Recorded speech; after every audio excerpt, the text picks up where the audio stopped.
Hello guys, welcome back to my channel. I am back with some previous year questions for your UGC NET Environmental Sciences paper 2. So let's start with this video. Before starting the video, I would request you to please hit the subscribe button and press the bell icon for everyday updates. First question says, National Land Reform Policy stresses on A. Restoration of ecological balance, B. Natural regeneration, C. Tennessee reforms और D watershed approach. So national land reform जो है आपकी policy वो basically किस पर focus कर रही है? It focuses on the Tennessee reforms. Tennessee का मतलब होता है किराएदारी या फिर यू कैन से ठेकेदारी. तो उसके जो भी रिफॉर्म्स है उसके ऊपर कौन स्ट्रेस कर रहा है, कौन फोकस कर रहा है? National land reform policy. Which of the following is not a millennium development goal? So millennium development goal जो थे आपके 2015 तक पूरे हो गए हैं, मतलब होने थे, और उसके बाद जो गोल्स इनकम्प्लीट हैं तो उनको सस्टेनेबल डेवलपमेंट गोल्स के फॉर्म में 2030 तक पूरा करना है. तो हम पहले यहाँ पे देखते हैं इनमें से कौन सा मिलेनियम डेवलपमेंट गोल नहीं है. Ensuring environmental sustainability is a millennium development goal. Eradicating extreme poverty and hunger is a development goal. Developing global partnership for development is a millennium development goal. Achieving universal energy security is not a millennium development goal over here. Okay, so ये आपका D answer है. तो देखते हैं millennium development goals क्या क्या हैं. पहला गोल है eradicate extreme poverty and hunger. दूसरा है अचीव यूनिवर्सल प्राइमरी एजुकेशन.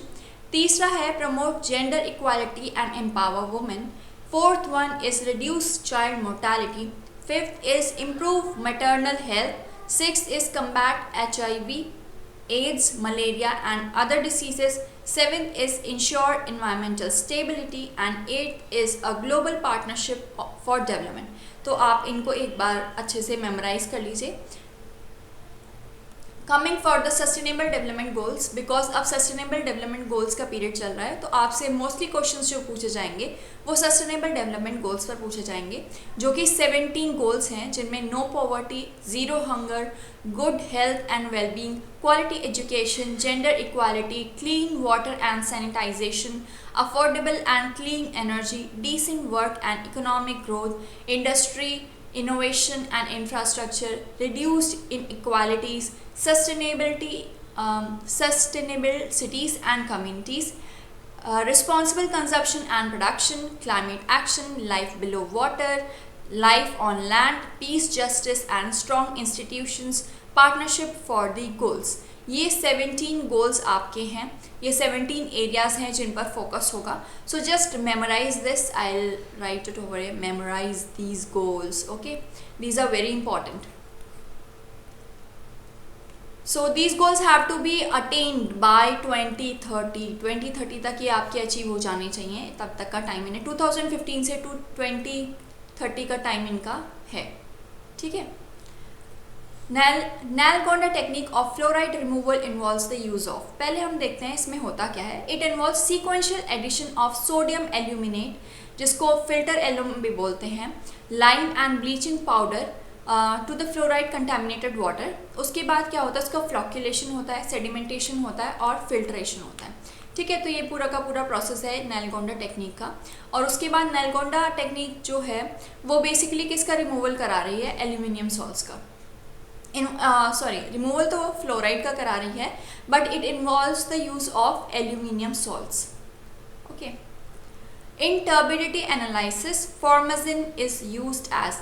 तो फॉर्मेजिन टर्बिडिटी यूनिट बनता है जिसको FTU बोलते हैं. उसको हम FNU भी बोल सकते हैं. FNU means formazin nephelometric units. It is used to determine the concentration of suspended particles in the water sample by measuring the incident light scattered at right angles from the sample. तो ये है पूरा का पूरा फॉर्मेजिन का क्या role है. ठीक है. टर्बिडिटी यूनिट बनाते हैं आप, स्टैंडर्ड्स बनाते हैं. तो यहाँ पे अब आपको पता चल गया है formazin turbidity unit. So it is used to make turbidity standards. So C is the answer. In which years the Ramsar Convention on Wetlands was held and came into force? So Ramsar Convention on Wetlands was held in 1971 and it came into force in 1975. So C is the answer over here.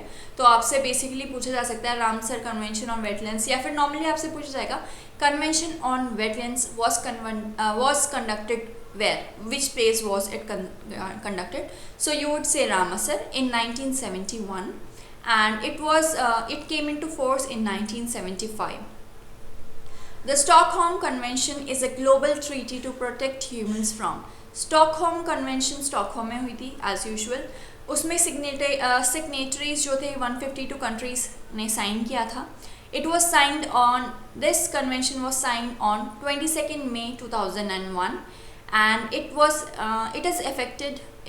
has come effective from 17 May 2004, and it aims at restricting or eliminating the production and use of persistent organic pollutants like aldrin, DDT, heptachlor and many other. तो यहाँ पे आपको अब पता चल गया होगा कि ये ट्रीटी किस लिए थी. It is global treaty to protect humans from persistent organic pollutants. So this is the answer over here. तो ये मैंने आपको एक ब्रीफ आइडिया दे दिया है इस कन्वेंशन के बारे में. ये भी आपको बाय हार्ट याद होना चाहिए. Point out the right match concerning the toxic metal and associated adverse effects. यहाँ पे हमें बताना है टॉक्सिक मेटल्स और उनके एसोसिएटेड एडवर्स इफेक्ट्स क्या क्या हैं. तो यहाँ पे जो जिंक है उससे ब्रेन टिश्यू डैमेज हो जाती है. This is the main thing that this is the correct match. निकल, आर्सेनिक और ये मरकरी का आपका गलत है. मरकरी के साथ आपको हमेशा याद करना है M for mercury and M for Meena माटा. ओके, तो ये जो डिसीज़ आपका हुआ था वो इसकी वजह से ही हुआ था. और उसके बाद निकल जो होता है बेसिकली वो लंग डिसीजेस में आपका वो करता है, it causes lung diseases. Arsenic का होता है कार्डियोवास्कुलर डिसीजेस के अंदर रोल, और जिंक का ब्रेन टिश्यू डैमेज के अंदर होता है. The background noise level in an area is represented by which of the following noise indices. तो बैकग्राउंड नॉइज लेवल जो होता है L90 से रिप्रेजेंट होता है. ठीक है, तो अगर आपसे कभी भी बैकग्राउंड नॉइज़ के बारे में पूछा जाए तो the answer is always L90. बाकी TNI ट्रैफिक नॉइज़ इंडेक्स होता है, और L10 और L50 भी कहीं ना कहीं कुछ नॉइज़ लेवल को मेजर करने के लिए काम आते हैं. Radio active waste management in our country is govern under. Radio active waste management जो आपकी कंट्री में है वो एनवायरनमेंट प्रोटेक्शन एक्ट 1986 के अंदर गवर्न होता है. रेडियो एक्टिव वेस्ट मैनेजमेंट आपका इस एक्ट के अंदर आता है. Now we have a match the following, जिसमें हमें कुछ सॉइल्स दी गई हैं और हमें बताना है कि कौन सी सॉइल मोस्टली कैसी जगह पे पाई जाती है. तो mollisols are found at prairie soil, so third is the answer over here. Oxazole is basically rich in iron oxide. Ion oxide में ऑक्सीजोल्स रिच होते हैं. सॉइल्स ऑफ हायर एल्टीट्यूड कहाँ पर मिलेंगी? They would be found at tundra. Soils of low altitude are tropical rainforest soils. Okay, so this code A is the correct answer over here. So that's all for this video. I hope you have liked my efforts, and I hope these videos are of some worth to you guys. So if you like my video, then please hit the like button, and if you haven't subscribed yet, then please do subscribe and share my video with your friends, and also press the bell icon so that you can get everyday updates on my channel regarding the environmental science previous year questions. And also I would be starting a series of explaining all the concepts, all the topics that are in your syllabus. So stay tuned with my channel, like, subscribe and share. And thank you very much for watching.